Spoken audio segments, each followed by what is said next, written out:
Imagine कीजिए एक modern war zone जहां आसमान में डेडली मिसाइल्स और एयर डिफेंस सिस्टम्स हमेशा एक्टिव हैं। एक टारगेट को डिस्ट्रॉय करने के लिए एक कंट्री अपने मिलियंस ऑफ डॉलर्स के फाइटर जेट और सबसे इंपॉर्टेंट एक हाईली ट्रेन्ड पायलट की जान रिस्क पर डालती है, सिर्फ एक नॉर्मल बॉम्ब ड्रॉप करने के लिए। कॉस्ट और रिस्क का ये कैलकुलेशन बिल्कुल गलत लगता है, राइट? मॉडर्न वॉरफेयर में ये एक बहुत बड़ी प्रॉब्लम है और आज हम बात करने वाले हैं इस प्रॉब्लम के एक ब्रिलियंट इंडिजिनस सोल्यूशन की। तो सीधे मुद्दे पर आते हैं। असली सवाल यह है कि मिलिट्रीज के वेयरहाउसेज में जो हजारों पुराने बॉम्ब्स पड़े हैं जिनमें जंग लग रही है, क्या उन्हें बिना मिलियंस ऑफ डॉलर्स खर्च किए एक एडवांस्ड डेडली वेपन में बदला जा सकता है? इन शॉर्ट, क्या एक डम बॉम्ब को स्मार्ट बॉम्ब बनाया जा सकता है? इस कॉन्सेप्ट को समझने के लिए थोड़ा हिस्ट्री में चलते हैं। वर्ल्ड वॉर 2 के टाइम पर ग्रेविटी बॉम्ब्स यूज होते थे। इन्हें डम बॉम्ब्स कहा जाता है क्योंकि इनमें कोई ब्रेन यानी कोई नेविगेशन सिस्टम नहीं होता था। टारगेट हिट करने के लिए पायलट को एग्जैक्टली उस पॉइंट के ऊपर उड़ना पड़ता था, जो कि प्रैक्टिकली एक सुसाइड मिशन जैसा था। लेकिन आज का एरा स्मार्ट बॉम्ब्स का है।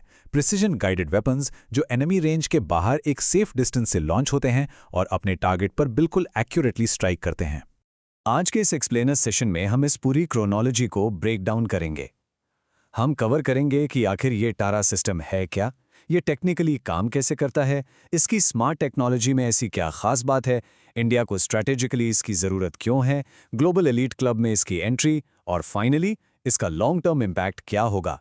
तो चलिए शुरुआत करते हैं हमारे पहले हिस्से से। What exactly is तारा? तेरा यानी टैक्टिकल एडवांस्ड रेंज ऑगमेंटेशन। हाल ही में इसे ओडिशा कोस्ट पर सक्सेसफुली टेस्ट किया गया है। अब सबसे बड़ा मिसकंसेप्शन यहाँ ये होता है कि शायद तेरा एक नया मिसाइल या बॉम्ब है। एक्चुअली नहीं, तेरा अपने आप में कोई बॉम्ब नहीं है। ये इंडिया की पहली indigenous modular glide weapon kit है। ये एक ऐसी एडवांस डिवाइस है जिससे अगर आप किसी नॉर्मल पुराने अनडाइडेड बॉम्ब के ऊपर फिट कर दें तो वो एक हाईली एक्यूरेट प्रिसिजन वेपन बन जाता है। एक तरह से समझिए, ये एक बहुत ही हाईटेक जुगाड़ है।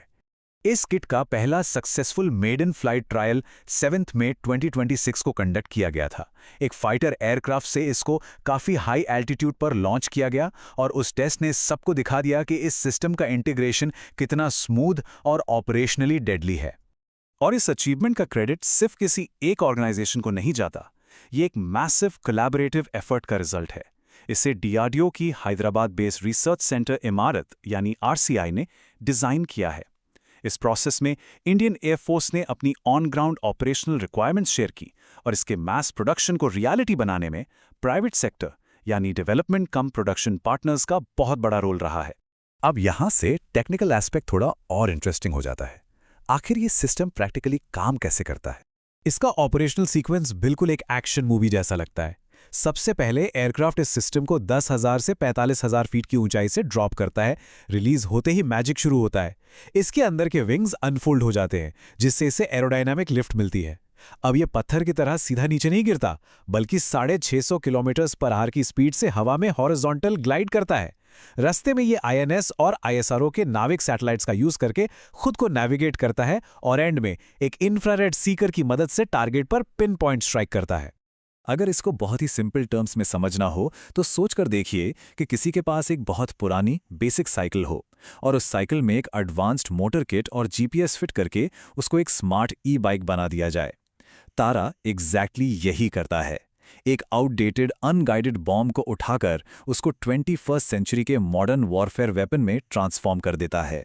तो आइए बढ़ते हैं इस एक्सप्लेनर के अगले सेक्शन की तरफ और देखते हैं कि ये टेक्नोलॉजी मिलिट्री दुनिया में एक स्मार्ट बॉम्ब रेवोल्यूशन कैसे ला रही है। इसके परफॉर्मेंस इंडिकेटर्स काफ़ी इंप्रेसिव हैं। तारा की रेंज 80 से 100 किलोमीटर तक है। ये एक ड्रॉप एंड फॉरगेट सिस्टम है, यानी लॉन्च किया और एयरक्राफ्ट तुरंत वापस अपने बेस की तरफ मुड़ गया, बॉम्ब अपना रास्ता खुद ढूंढ लेगा। लेकिन सबसे बड़ा फीचर है इसकी एंटी जैमिंग कैपेबिलिटी। अगर दुश्मन इलेक्ट्रॉनिक वॉरफेयर यूज करके सैटेलाइट सिग्नल्स जैम भी कर दे, तब भी तारा रुकता नहीं है। ये memory based scene matching technology use करता है, यानी जमीन के टेरेन को पहले से फीड किए गए डेटा से कंपेयर करके बिना जीपीएस के भी अपना टारगेट ढूंढ लेता है। डिफेंस की दुनिया में एक बहुत ही इंपॉर्टेंट टर्म यूज होता है, सीईपी यानी सर्कुलर एरर प्रोबेबल। ये किसी भी वेपन की एक्यूरेसी नापने का एक मेजर है। तारा का सीईपी 3 से 5 मीटर से भी कम है। इसका आसान भाषा में मतलब ये है कि अगर ऐसी कई किट्स लॉन्च की जाएं तो उनमें से मोस्टली टारगेट के सेंटर पॉइंट से सिर्फ 3 से 5 मीटर के रेडियस में ही गिरेंगे। मिलिट्री ऑपरेशंस में इसे पिन पॉइंट एक्यूरेसी कहा जाता है। इस सिस्टम की वर्सेटैलिटी की बात करें तो तारा का डिजाइन बिल्कुल मॉड्यूलर है। इसका मतलब है इसे अलग अलग वेट और साइज के बॉम्ब्स पर इजीली लगाया जा सकता है। जैसे एनिमी रेडार स्टेशंस को डिस्ट्रॉय करने के लिए 250 केजी बॉम्ब पर टारा 250 फिट किया जाता है, बिल्डिंग्स और ब्रिजेस के लिए टारा 450, और जब target deeply buried hard and bunkers हों तब मैसिव डिस्ट्रक्शन के लिए यूज होता है तारा 500। ये टेक स्पेक्स सुनने में अमेजिंग लगते हैं, लेकिन कॉन्स्टिट्यूशनल और स्ट्रेटेजिक पर्सपेक्टिव से अगला बड़ा सवाल ये है कि आखिर इंडिया को स्पेसिफिकली इस सिस्टम की जरूरत क्यों है? इसका आंसर छिपा है एक इंपॉर्टेंट कॉन्सेप्ट में, जिसे कहते हैं स्टैंड ऑफ कैपेबिलिटी। एक मिलिट्री के लिए इसका सीधा सा मतलब होता है दुश्मन को एक ऐसी दूरी से हिट करना जहां दुश्मन का एयर डिफेंस सिस्टम आपको अपना निशाना ना बना सके। जब बॉर्डर पर टेंशन हाई हो तो ये स्टैंड ऑफ कैपेबिलिटी इंश्योर करती है कि आपके हाईली ट्रेन्ड पायलट्स और एक्सपेंसिव जेट्स हमेशा सेफ डिस्टेंस पर रहें। टैक्टिकल लेवल पर इस डिफरेंस को ऐसे समझिए। एक ऑप्शन है कि ग्राउंड टारगेट को हिट करने के लिए जेट को ठीक उस टारगेट के ऊपर उड़ना पड़े जहां दुश्मन की surface to air missiles wait कर रही होती हैं। और दूसरा ऑप्शन है तारा, जहां पायलट 80 से 100 किलोमीटर दूर से शायद अपनी ही टेरिटरी की सेफ एयर स्पेस में रहते हुए एक प्रिसिजन स्ट्राइक एग्जीक्यूट कर सकता है। मॉडर्न वॉरफेयर में ये एक बहुत बड़ा टैक्टिकल एडवांटेज है। और इसका इकोनॉमिक इम्प्लीकेशन तो और भी बड़ा है। सोचिए, एक नया प्रिसिजन गाइडेड मिसाइल इंपोर्ट करने में मिलियंस ऑफ डॉलर्स लगते हैं। दूसरी तरफ मिलिट्री आर्सेनल्स में थाउजेंड्स ऑफ पुराने अनगाइडेड बॉम्ब्स पड़े हुए हैं। तारा अलाउ करता है कि इन एग्जिस्टिंग बॉम्ब्स को ही इफेक्टिवली रीयूज किया जाए। ये एक हाईली सस्टेनेबल और कॉस्ट इफेक्टिव तरीका है अपने वॉर टाइम रिजर्व्स को मजबूत रखने का। चलिए, अब इस अचीवमेंट को हम थोड़ा ब्रॉडर ग्लोबल कॉन्टेक्स्ट में रखकर देखते हैं। The global elite club. दुनिया में ऐसे देश बहुत कम हैं जिनके पास इस लेवल की ग्लाइड वेपन टेक्नोलॉजी मौजूद है। यूनाइटेड स्टेट्स के पास उनका फेमसली नोन JDMER सिस्टम है। इजराइल अपनी प्रिसिजन स्ट्राइक्स के लिए स्पाइस किट्स यूज करता है और रशिया अपने UMP के सिस्टम पर रिलाई करता है। और अब इस एक्सक्लूसिव टॉप टियर लिस्ट में ब्रिलियंटली एंट्री हुई है इंडिया की अपने टारा सिस्टम के साथ। वैसे इंडिया इस प्रिसिजन स्ट्राइक स्पेस में नया नहीं है। हमारे पास पहले से ही सावेंग, गौरव, गौतम और सुदर्शन जैसे एडवांस सिस्टम्स हैं। लेकिन एक टेक्निकल डिफरेंस यहां क्लैरिफाई करना जरूरी है। सावेंग और गौरव ये फैक्ट्री से ही स्टैंड अलोन स्मार्ट बॉम्ब्स बनकर निकलते हैं, जबकि तारा स्पेशली एक मॉड्यूलर एड ऑन किट है जो पुराने बॉम्ब्स के ऊपर एक जैकेट की तरह फिट हो जाती है। तो इस पूरी एनालिसिस का फाइनल टेक अवे क्या निकलता है? आइए इसकी बिगर स्ट्रेटेजिक पिक्चर को समझते हैं। लॉन्ग टर्म में देखें तो टारा इंडिया के आत्मनिर्भर भारत विजन को एक मैसिव बूस्ट देता है।